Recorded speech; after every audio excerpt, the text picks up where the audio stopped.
Aktris Sandra Dewi diperiksa Kejaksaan Agung Kejagung sebagai saksi kasus dugaan korupsi komoditas timah yang menjerat suaminya, Harvey Moise.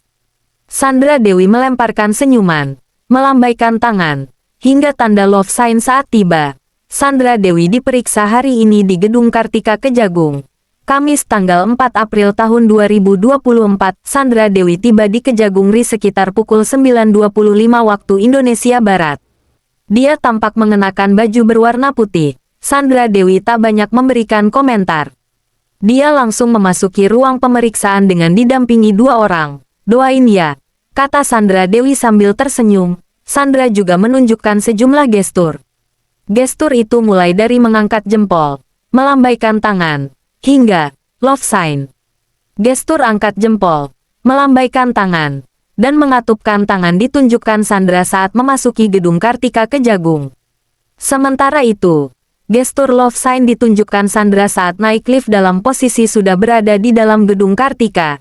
Direktur Penyidikan Jampitsus Kejagung, Kuntadi, mengatakan Sandra Dewi diperiksa terkait rekening yang telah diblokir.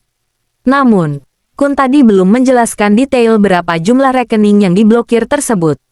"Hari ini kita lakukan pemanggilan terhadap saksi SD dalam rangka untuk meneliti terhadap beberapa rekening yang telah kita blokir tempo hari dalam rangka untuk memilah yang mana yang diduga ada kaitannya dengan tindak pidana yang diduga dilakukan oleh saudara HM dan mana yang tidak terkait," kata Direktur Penyidikan Jampitsus Kejagung, Kuntadi di kantornya.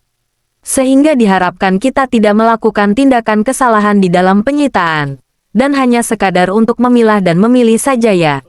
Itu mungkin urgensinya hanya sebatas itu ya," imbuhnya. Kuntadi belum menyebutkan nominal nilai dalam rekening Harvey yang telah diblokir.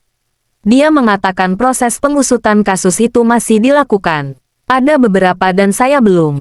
Nominal tidak bisa kami sebutkan," kata Kuntadi. "Ya semua masih dalam penelitian, semua masih berproses dan kita tunggulah," imbuhnya. Kuntadi tak menutup kemungkinan melakukan penyitaan kembali terkait kasus tersebut. Dia mengatakan pihaknya tak hanya fokus pada pemeriksaan untuk tersangka Harvey Moise, tapi juga untuk tersangka lainnya. "Ya tergantung nanti hasil penelusuran aset. Kan masih berlangsung ya, kan tidak terfokus pada saudara SD. Kan tersangka ada banyak. Semua kita telusuri," ujarnya. Kejagung menyatakan Harvey Moise juga dijerat sebagai tersangka dugaan tindak pidana pencucian uang (TPPU). "Untuk TPPU, yang bersangkutan sudah kita tetapkan tersangka TPPU ya, HM," kata Kuntadi.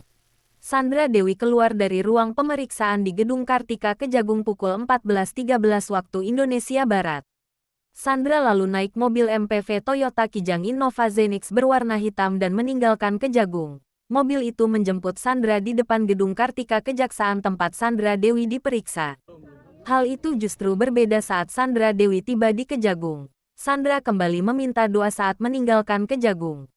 Sandra Dewi diperiksa selama sekitar 4,5 jam. "Doain aja ya, doain aja. Jangan bikin berita-berita yang tidak benar. Tolong lihat data yang benar ya," kata Sandra Dewi saat meninggalkan Kejagung. Dalam perkara ini, Kejagung sudah menetapkan 16 tersangka. Seorang di antaranya dijerat terkait perintangan penyidikan. Sedangkan 15 tersangka lainnya dalam pokok perkara. Berikut ini rinciannya. Tersangka perintangan penyidikan, 1. Tony Tamsil alias Ahi, TT, tersangka pokok perkara, 2. Suwito Gunawan, SG, selaku Komisaris PT SIP atau Perusahaan Tambang di Pangkal Pinang, Bangka Belitung 3. MB Gunawan, MBG, selaku Direktur PT SIP 4. Tamron alias Eon TN, selaku Beneficial Owner atau pemilik keuntungan dari CV VIP 5. Hasan Chi HT, selaku Direktur Utama CV VIP 6. Kwang Yung alias Buyung Bai, selaku mantan Komisaris CV VIP 7. Ahmad Albani A, selaku Manajer Operasional Tambang CV VIP 8. Robert Indarto Ri, selaku Direktur Utama PT SBS 9. Rosalina RL, selaku General Manager PT TIN 10. Suparta SP, selaku Direktur Utama PT RBT 11. Reza Andriansyah Ra, selaku Direktur Pengembangan Usaha PT RBT 12. Mohtar Riza Pahlevi Tabrani MRPT, selaku Direktur Utama PT Timah tahun 2016 sampai 201.113.